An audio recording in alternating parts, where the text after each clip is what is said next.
Well, welcome to the Love Sea, Jane. Thank you. Right, so tell me a little bit about your hair. Well, over time, as you can see, it's gotten dry, very dry.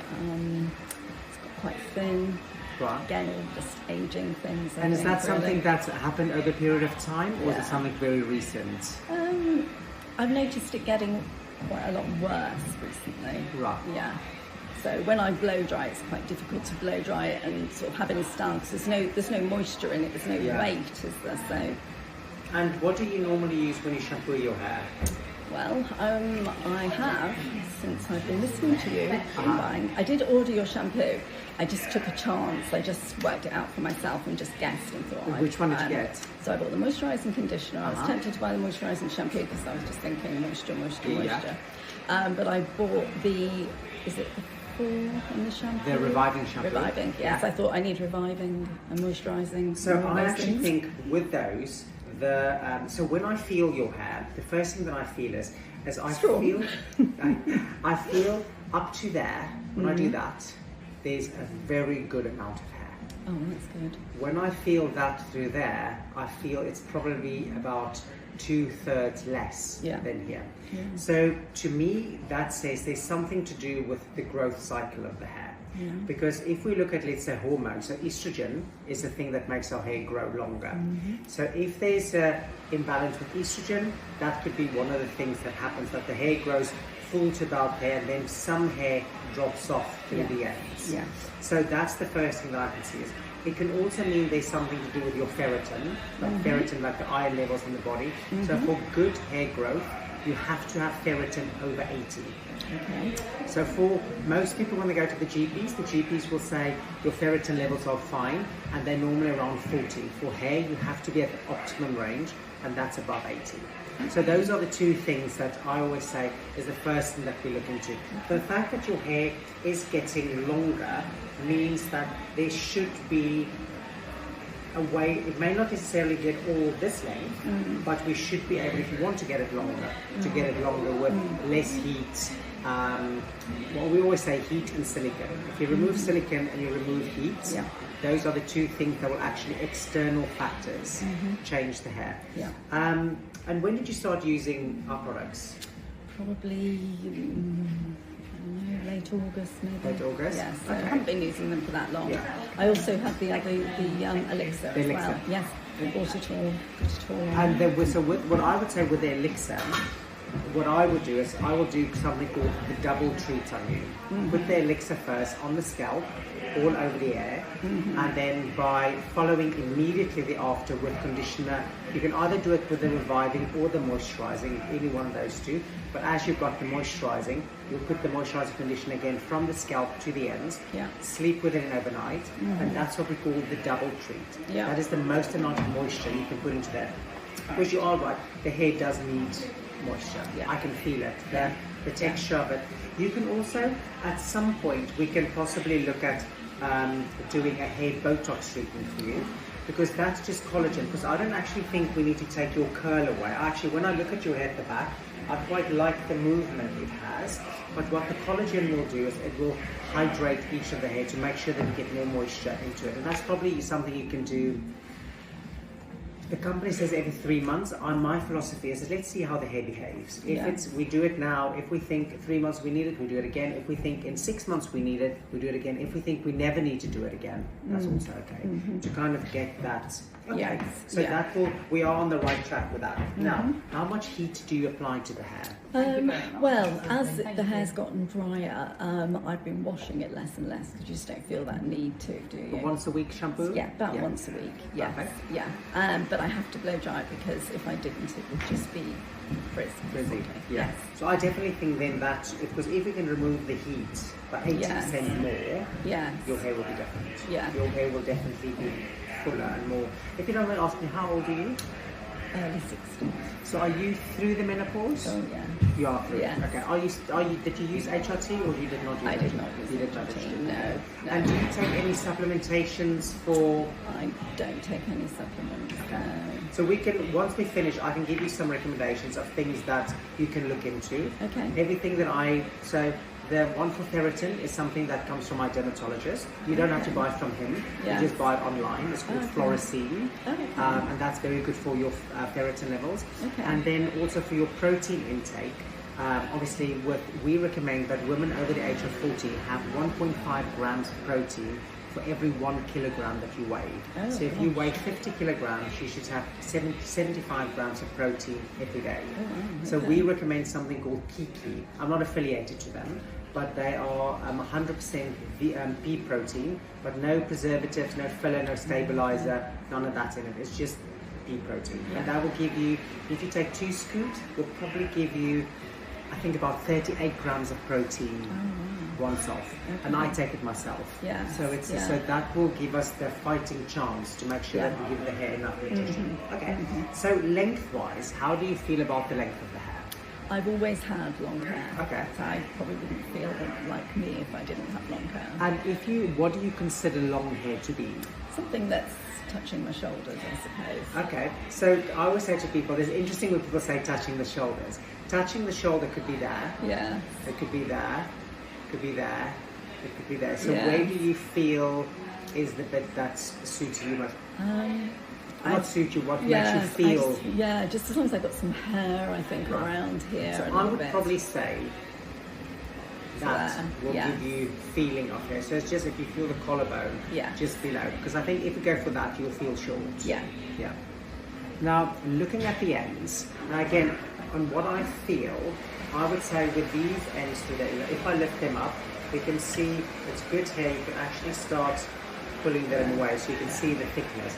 So that hair through there, I don't think does anything for you. And I would probably say bring the hair up probably to about there. Yeah. To there. And then work, because of the thinning of the hair in between, that gives you automatic layers. So I don't actually think you need massive layering in your hair. We may need a bit of shaping through the front, but that will give you,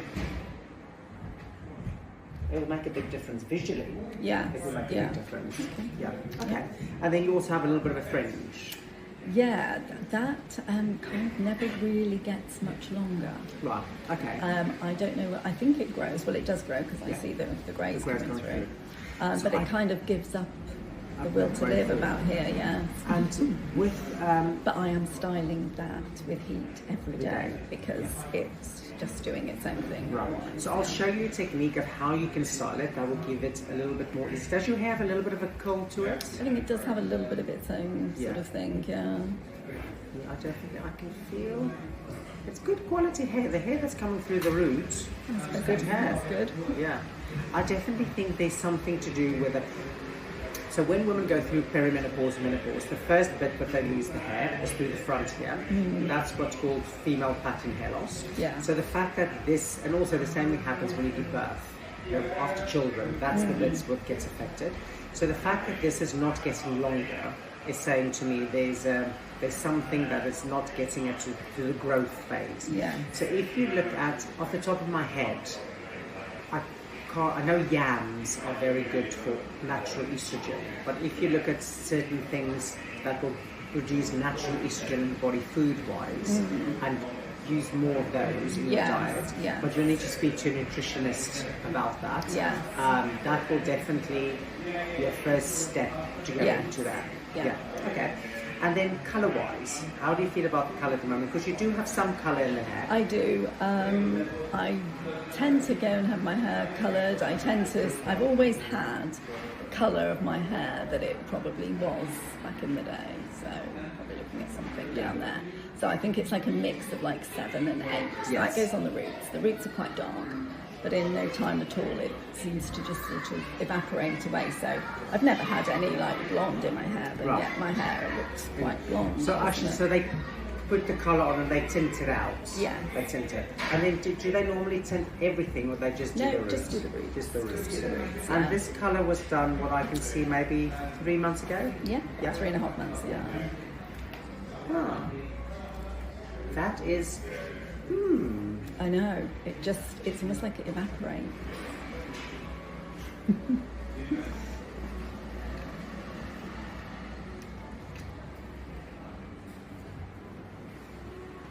that is very interesting. So, in my experience, when people's hair, now 7:30, 8:30 for the people who's watching, is, so if you think I'm 5, so that will be 2 shades lighter, which is much darker than what you are there. Oh yeah. It will be properly. Yeah. That. Which would look quite dark, I think, if it was all over like that. Yes. Wouldn't it? Where it's definitely, So the only reason why hair tend to be resistant, there could be a few things. They've not added enough base to your hair. That could be the one. Number 2, it can mean that your hair is moisture resistant, and obviously moisture is the key thing in the hair to actually hold things. Second thing, it can be that your cuticle is okay, so the cuticle is open. That's the thing that makes the hair not hold colour. I'm very intrigued by why it doesn't hold the colour. So light, yes, I know. So I can see that, but that is a lot lighter than what we have through there. Yeah. Oh. And how soon do you feel the colour disappears? I don't know, 2, 3 weeks maybe. 2, 3 weeks. I feel like it's pretty much gone. And do you like your colour as it is currently? Do you mind the white hair? I really don't like You don't like hair it? at all. Good. Neither do I. Okay, so I would definitely, I'm going to have a look, we're going to do the haircut first, because I can see here we have got a little bit more pigment left in the hair. The fact that, so if I look at let me show you the back. So when you hold the mirror from here, so we can do that. Yeah. So I can see here the colour's held a lot better, but if I compare it to that, I can actually see that's a lot lighter than what that is. So something is happening here. So normally we will say this is where UV, this is where UV hits you, but this is also the bit of hair that will get the most attention. So that we definitely know through the back here, it is holding, because I can see there's a line, a strong line, and the colour's actually held. But through the top there, so what I'm going to recommend we do today is we do your hairline. So what I see with the colour, again, is I don't actually, even though I don't like white hair, your white hair for your skin tone is actually not a bad colour, because it does appear to be creamier. It's not silver. Now you are golden like I'm golden, so it's not the right colour, but it's not an awful colour. So I think that's a good start to start off. What I want to do is through the front of the hair, where the hair here is a lot finer, I'm going to go in with a 7:30, 8:30, just on the hairline. But through the back of your hair from here to the top there, I'm going to go in with a full 7.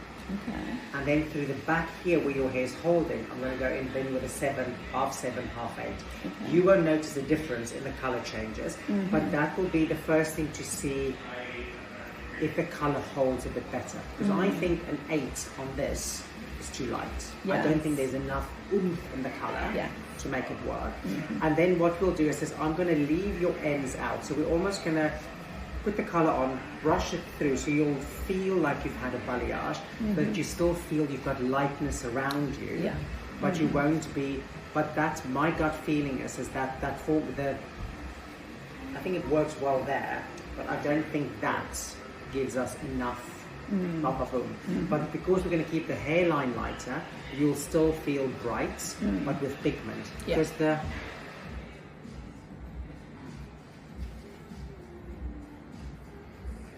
so it's definitely this side as well. It's held better. It's not phenomenal, but I can see very white there, and I can see there's a line through there. So it's definitely something through there that's not quite working very well.